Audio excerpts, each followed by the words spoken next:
Good morning, everybody. Orange J here with another War of the Visions video, and this Wednesday in War of the Visions we are getting a new vision card. We're getting 4 master ability 2s for some old units, and as you can see on the screen over there, we are getting a lot of updates to Time Mage, Paladin, Pugilist, and Energist.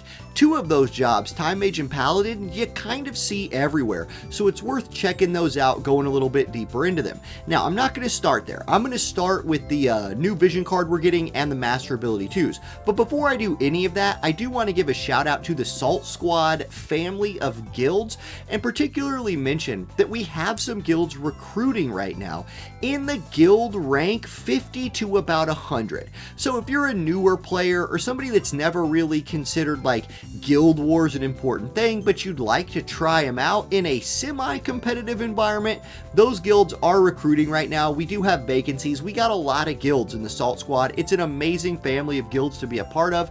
If you want to try those out, they are highly recommended by me and everybody else who's in them. Link to the Salt Squad Discord in the comments section of this video. Go check it out. Now, let's talk about the new stuff coming out this week before we dive into these jobs. I'll start with the new VC. This is Luartha's VC, and I gotta say before anything else, it's gonna make her a monster. If you are a Luartha fan, this will make her do a lot of damage. She's still gonna run into the same trouble that gunners have. There's just no getting around that unless they literally fix the class to be able to shoot around allies and through objects on the map. I don't see that happening, but with the global exclusive buff to her, specifically that missile resist pin, she's going to be awesome with it. Also, this card is just really strong. Look at the stat line on this thing. 168 attack and 3 agility. I do love myself a vision card that gives a little agility to my unit. It makes it even better. Unlike some MR units that are really hard checked by agility, this could be good for them. The unit effect I also think is very strong. 20% attack and 8 accuracy. Love 20% attack as a unit effect. Makes it really versatile on whichever unit you want to carry it. As long as they scale with attack, boom, they'll like it. Now, the job list here is pretty forgiving. You can see a lot of physical damage jobs and a lot of jobs that use guns, which is really important because missile attack 35 is one of the big buffs this vision card gives. However, in a physical group, you're going to get critical hit rate 20 and magic resist 24. And I said physical group. You don't even need to be a physical unit to take advantage of 24% magic resist and 20% crit rate. Every unit in the game likes these.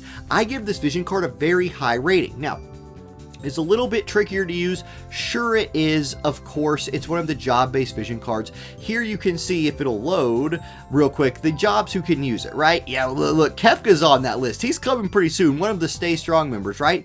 But Rugia, Alaya, Slime, Revelka has missile attacks, right? Like, so many missile units on there. Jaden, right? You wouldn't give this card to Jaden because he won't scale with the stats on it, but if Jaden was mixed into a group with other missile units, he would like all the group buffs from this.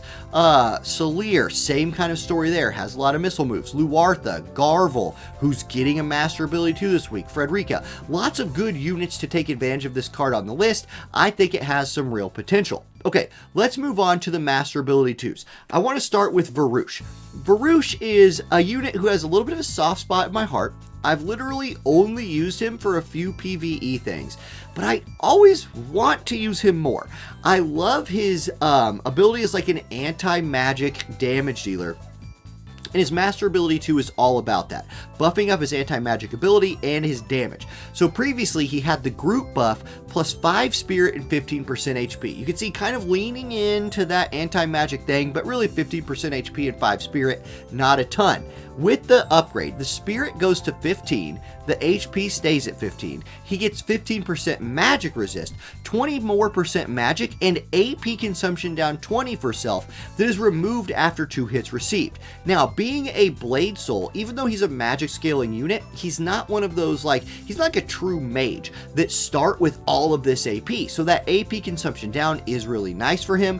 This is a unit who likes to put on his magic shield. He can give himself a shield that I believe it's 7,500 magic that he will mitigate before he takes damage. Yeah, there it is right there. 7,500 damage he has to take from a mage before he even starts taking damage. He also gains regenerate with that and slash attack resist penetration combination with the EX upgrade to Exorcist Breath. This is an amazing skill that you want to play around if you're using Varush.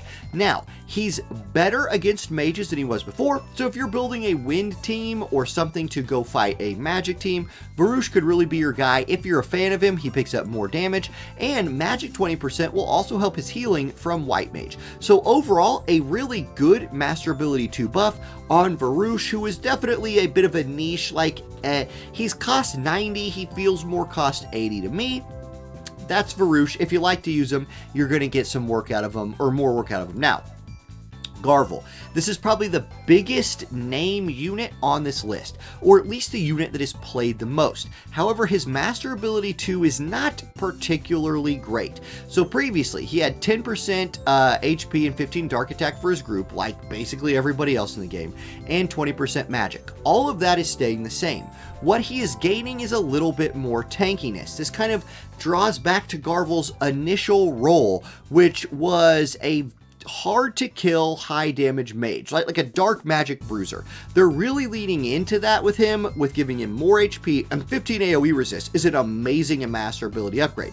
But that's all he gets. No more damage coming through for him yet. Now, do note that when he gets his dream upgrade, he will catch some more dark attack and even more HP. That will help his damage, and his supernatural magic bullets getting an upgrade, but we're not talking about that. That's later, whenever he gets his dream upgrade in global, which we don't know when that's coming yet. I would say overall, Garvall was already super usable. He's just harder to kill now, and that's fantastic. Put your shield on, have more HP, stack AoE resist. He'll run out there and do some work for you. That's Garvall's Master Ability 2. Now, Tyrell. Here's one of the least used units in the game because, you know, MR damage dealers just aren't that effective, right? If you're running an MR unit, unless it's one of those like newer ones, like your Sorels or something like that, you're just not getting the bang for your buck with a unit like Tyrell. Did that change with his Master Ability upgrade? So previously he didn't have a group buff. He will now give his group 10% HP and 25% disable resist if they're water allies. His HP 20% stays the same, his slash attack 10 stays the same. He is catching 20% more attack and 20 defense pin. So I do like the direction of this Master Ability 2 upgrade for him. I still, however, see Tyrell as a niche like selection quest unit. Maybe you get some work out of him in a Guild Wars situation, or a limited cost Guild Wars situation, or a limited cost PvP situation. If you're playing like Mono Water, I think he's going to be better at you know, doing your selection quest now. And since I got some water selection quests still to do, my boy Tyrell, who I leveled up, will be a nice little addition for me with this upgrade. But no real change in his place in the game, in my opinion. Now, Grace. Really like hers. I think this is good.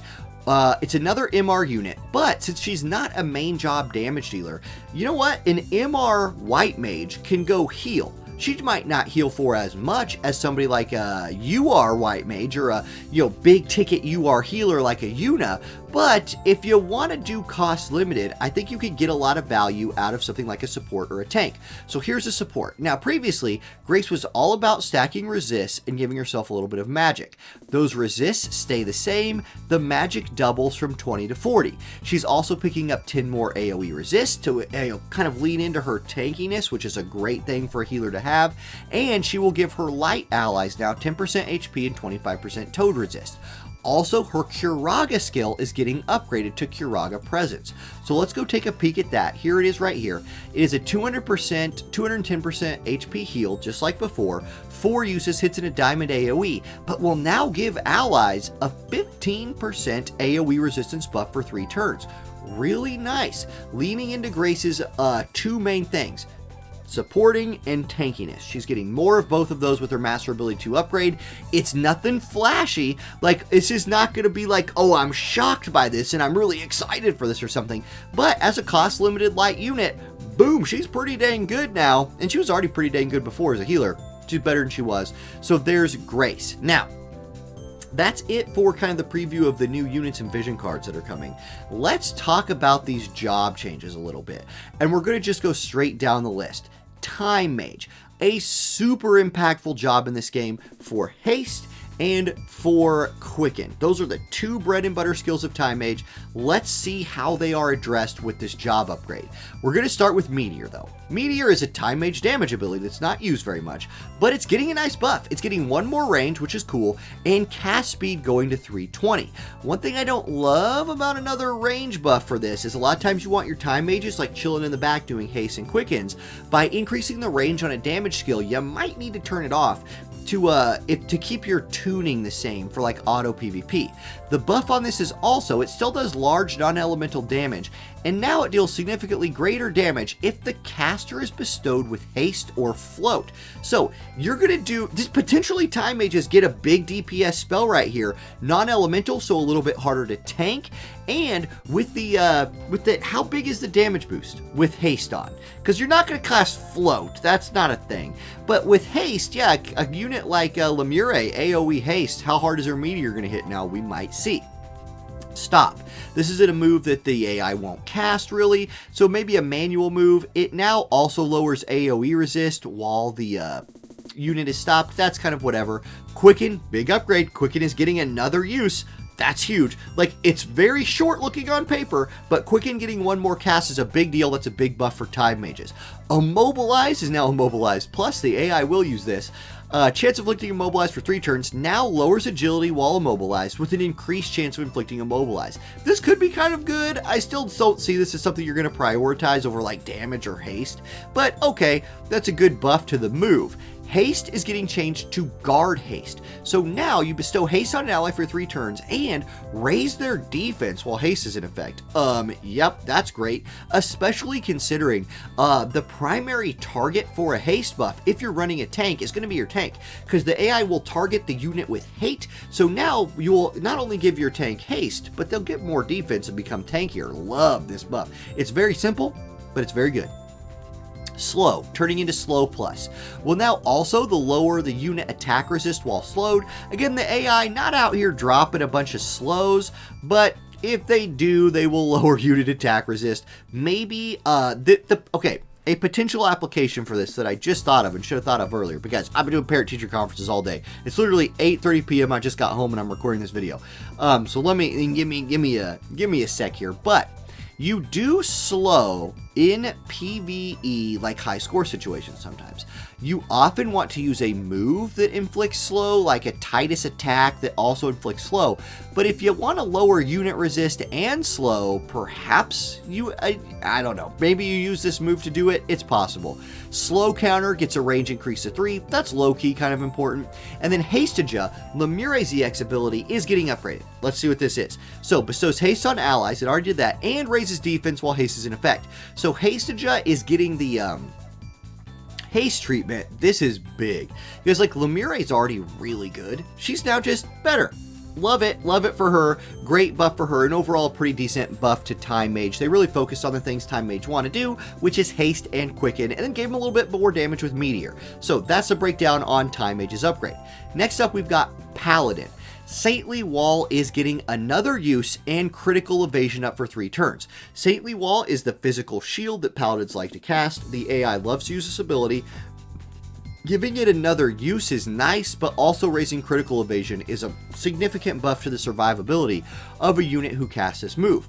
Immortal Spirit, maybe the bread and butter skill, or the bread and butter buff anyway of paladins, will now also nullify Paralyze and Confusion while Courage is in effect. I like this. Again, it's not big, and this is not something that you're going to notice all the time, but if your tank runs out there now, they're not going to get paralyzed or confused if they have courage.